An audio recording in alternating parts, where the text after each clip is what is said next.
Everyone, welcome back to the channel. अगर अभी तक आपने मेरे चैनल को सब्सक्राइब नहीं किया है तो जल्दी से चैनल को सब्सक्राइब कर दे।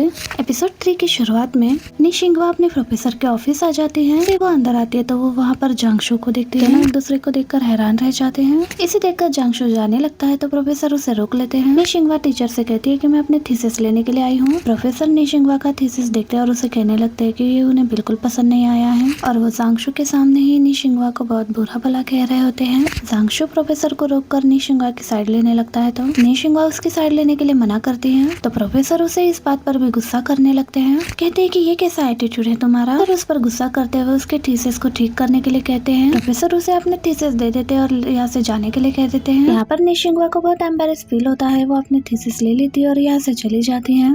निशिंगवा लिफ्ट से जाने लगती है तो जांगशु भी उसके पीछे आ जाता है। ये डोर क्लोज होने का वेट कर लेती है बट जांगशु डोर ओपन कर लेता है। अंदर तो आ जाता है बट ये लिफ्ट कब नीचे जाएगा इसका वेट कर रही होती है। जांगशु निशिंगवा से कहने लगता है कि थीसिस के मामले में मैं तुम्हारी हेल्प करूंगा। निशिंगवा उसके बात का जवाब दिए बगैर यहाँ से चली जाती है। अब ये डॉम से होकर घर जाने लगती है तो उसकी फ्रेंड उसे रोक लेती है। पूछती है कि तुम्हारा थीसिस कैसा गया। निशिंगवा कहती है कि बिल्कुल मेस था, मुझे फिर से बनाना होगा। तो वो कहती है कि डॉम में वापस आ जाओ, हम तुम्हारी हेल्प करेंगे इसमें, हम सब क्लासमेट्स तो है। उसकी इस बात पर निशिंगवा कुछ भी नहीं कहती तो वो कहने लगती है कि अभी भी उस दिन की बात को लेकर बुरा मान रही हो तुम। हम सब ने कहा ना कि ये एक मिसअंडरस्टैंडिंग है, फिर तुम इतनी सी बात को इतना बड़ा क्यों बना रही हो। अब इसकी ये वाली बात भी निशिंगवा को हर्ट कर जाती है और वो कहने लगती है उस दिन तुम सब लोगों ने इतने हार्म वर्ड्स मुझे कहे, क्या उसका कोई भी मतलब नहीं था। जो मैंने किया ही नहीं है उन सब का ब्लेम तुम लोगों ने मुझ पर डाल दिया है। वो फ्रेंड कहती है कि उस कंपनी की झूठी बातों की वजह से हम लोगों के बीच में मिसअंडरस्टैंडिंग हुई है। निशिंगवा कहती है कि तुम और रॉन्ग एक टाइम पर डॉम में बात कर रहे थे, तुम दोनों को लगा कि डॉम में तुम दोनों के अलावा कोई नहीं है बट मैं वहाँ पर थी। बेड का कर्टन क्लोज था इसलिए मैं तुम लोगों को दिखाई नहीं दी। तुम्हें याद है उसने क्या कहा था उस दिन?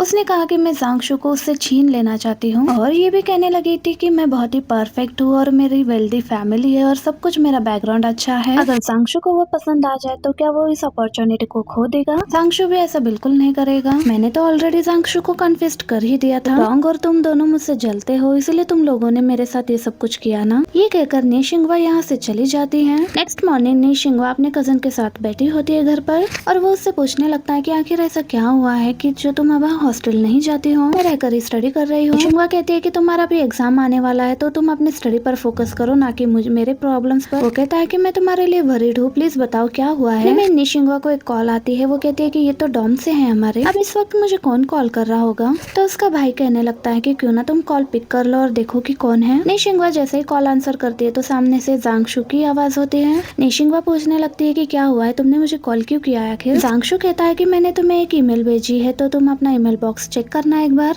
ये सुनते ही निशिंगवा कॉल कट कर देती है। निशिंगवा जैसे ईमेल बॉक्स ओपन करती है, बहुत सारी थीसिस की पीडीएफ फाइल होती है जो कि जांगशु ने इसके हेल्प के लिए भेजी होती है। ये देखते ही निशिंगवा फौरन से अपने रूम में आ जाती है और ये सारी फाइल्स दिखने लगती है और उसे समझ में नहीं आ रहा होता है कि जांगशु ने ऐसा क्यों किया होगा इसके लिए। कहीं वो उस दिन के लिए रॉन्ग की जगह पर मुझे सॉरी तो नहीं कर रहा। अब निशिंगवा वापस से उसी नंबर पर कॉल करती है और डॉम में उसका रूममेट कॉल पिक करता है और वो बताने लगता है कि जांगशु इस वक्त सो रहा है। निशिंगवा हैरान होकर पूछती है कि दिन का टाइम है, जांगशु इस टाइम पर क्यों सोएगा। बताता है कि जांगशु पिछले कई दिनों से रात भर जाग रहा था और बहुत सारी फाइल्स ढूंढ रहा था जिसके लिए उसे बहुत सारी मेहनत करनी पड़ी, इसी वजह से वो अभी सो रहा है। अब ये बात ही कर रहे थे इतने में जांगशु उठ जाता है। जैसे उससे पता चलता है कि निशिंगवा की कॉल है तो वो फौरन से कॉल अटेंड करता है। फिर वो निशिंगवा से बात करने लगता है बट वो कुछ भी आंसर नहीं दे रही होती। जिसके बाद वो कहने लगता है कि अगर तुम्हें किसी और चीज की जरूरत हो तो प्लीज तुम मुझे बता देना, मैं तुम्हारी मदद करने के लिए तैयार हूँ। लेकिन निशिंगवा उसे मना कर देती है और कॉल कट कर देती है। कॉल कट करते ही निशिंगवा उन सारी फाइल्स को गुस्से में आकर बिना देखे ही डिलीट कर देती है। नेक्स्ट मॉर्निंग निशिंगवा प्रोफेसर के ऑफिस जाती है और खुद की मेहनत से बनाई हुई थीसिस प्रोफेसर को देती है। प्रोफेसर को इस बार इसका थीसिस पसंद आता है, इसकी तारीफ करती है तो वो खुश हो जाती है।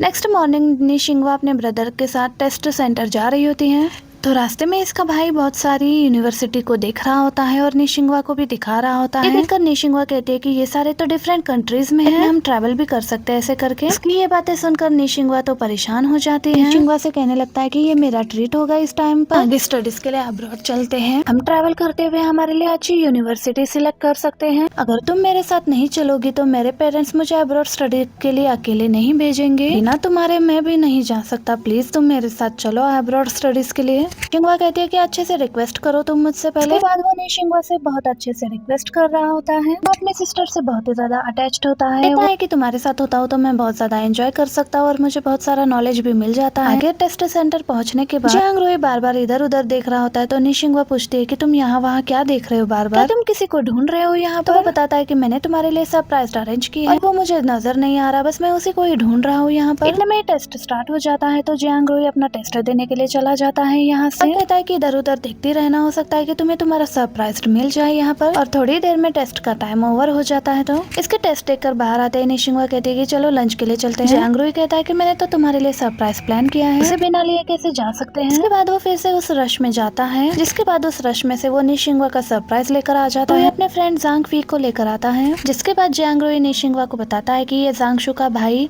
जांग फी है। जियांग रोई जांग फी से कहने लगता है कि तुम हमारे साथ लंच के लिए चलो। जांग फी मना करते हुए कहने लगता है कि मैंने थोड़ा सा खा लिया है और मेरे भाई ने मेरे लिए होटल में रूम बुक किया है। मेंशन करता है तो जियांग रोई कहता है कि हमारे होटल के पास ही है तो चलो हम खाने के लिए चलते हैं और उसे खाने के लिए लेकर आते हैं।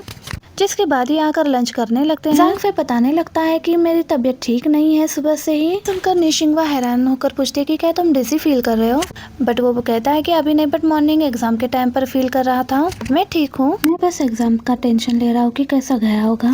वो लोग उसको रिलैक्स होने के लिए कहते हैं चाय किया होगा। सुनकर वो थोड़ा खुश हो जाता है। अगले दिन जैसे ही निशिंगवा अपने छोटे भाई के साथ टेस्ट सेंटर पहुँचती है तो जांग फे अपने बड़े भाई जांगशु के साथ आया होता है। जांगशु को यहाँ पर देखकर निशिंगवा बहुत हैरान हो जाती है। इतने में अब इन दोनों के छोटे भाई टेस्ट देने के लिए अंदर चले जाते हैं, जिसके बाद ये दोनों लंच करने के लिए आ जाते हैं। अब ये दोनों डाइनिंग टेबल पर ऑर्डर देने के लिए वेट कर रहे होते हैं। इतने में ही निशिंगवा को पास्ट का एक मोमेंट याद आता है। एक बार उसने जांगशु को उधार पैसे दिए थे जब इसकी मम्मा की तबीयत ठीक नहीं थी, बट इसने नेक्स्ट डे ही इंटरेस्ट के साथ वो सारे पैसे वापस लौटा दिए थे। जांगशु निशिंगवा से कहता है कि कल मेरे भाई का ख्याल रखने के लिए थैंक यू। निशिंगवा पूछती है कि क्या उसके बदले ये लंच करवा रहे हो? वो कुछ भी आंसर नहीं देता तो ये एक्सक्यूज देकर यहाँ से चली जाती है। इसके बाद निशिंगवा टेस्ट सेंटर आकर अकेले बैठी रहती है। वहीं थोड़ी देर बाद जांगशु भी वहाँ पर आ जाता है। जांगशु पूछता है कि कल तुम मेरे भाई के साथ लंच के लिए गई थी, क्या इसका मतलब यही है कि अब तुम मुझ पर नाराज नहीं हो? निशिंगवा कहने लगती है कि जब हम कल सब लंच के लिए गए थे इसका मतलब ये बिल्कुल भी नहीं है कि मैं तुमसे नाराज हूँ या फिर हम दोनों के बीच में कोई भी बात हुई है। मैं बस अपने भाई के फ्रेंड के साथ लंच पर गई थी। पूछता है कि मैंने जो थीसिस के मटेरियल प्रोवाइड किए थे उससे तुम्हें कुछ हेल्प हुआ कि नहीं? निशिंगवा जवाब देने ही वाली होती है, लेकिन इससे पहले सामने से उनके दोनों छोटे भाई एग्जाम देकर बाहर आ जाते हैं। जियांग रोई कहता है कि क्यों ना आज भी हम सब मिलकर लंच के लिए चलें। जांग कहता है कि आज हमारी मम्मा के साथ लंच फिक्स है, हमें वहाँ ही जाना होगा। ये सुनकर निशिंगवा और जियांग रोई यहाँ से चले जाते हैं। जियांग रोई कहता है कि जांगशु तुम्हारे लिए आया था ना?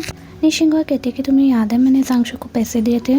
उसका भाई कहता है कि तुम्हारे पास 49,200 युआन ही थे, ठीक है, 800 तुमने मुझसे लिए थे। ये बताती है कि उसके बाद उसने 55,000 युआन मुझे वापस दे दिए, वो भी अगले ही दिन। और आज वो इसलिए आया क्योंकि कल हमने जांग फी को लंच के लिए लेकर गए थे, वो बस उसके बदले लंच करवाना चाहता था, बस इतना ही। ये कहता है बट उसने थीसिस में हेल्प की थी ना? ये कहते हैं मैंने उसके थीसिस यूज नहीं किए, वो डिलीट करके मैंने खुद का बनाकर प्रोफेसर को सेंड किया है। अब ये सब सुनकर उसका भाई कहता है कि तुमने बहुत अच्छा किया है। नेक्स्ट मॉर्निंग निशिंगवा अपने थीसिस के प्रोजेक्ट सबको बता रही होती है क्लासरूम में। यहाँ पर जांगशु भी होता है। जब वो अपने थीसिस सबको बता रही होती है तो इसको समझ में आता है कि ये उसके प्रोवाइड किए हुए थीसिस नहीं है। ये सारे फ्रेंड्स मिलकर फेयरवेल पार्टी करते हैं। अब ग्रेजुएशन दिन आ जाता है, ये सब मिलकर अपना फोटो क्लिक कर रहे होते हैं। वो अपने फ्रेंड्स के साथ बहुत ज्यादा खुश थी। जांगशु भी कुछ ही फासले में दूर कर इन सबको देख रहा होता है। सब लोग अब ग्रेजुएट हो चुके थे। अब रात में ये सब लोग अपने डॉर्म पहुँचते हैं ताकि निशिंगवा अपने फ्रेंड के पैकिंग में मदद कर सके।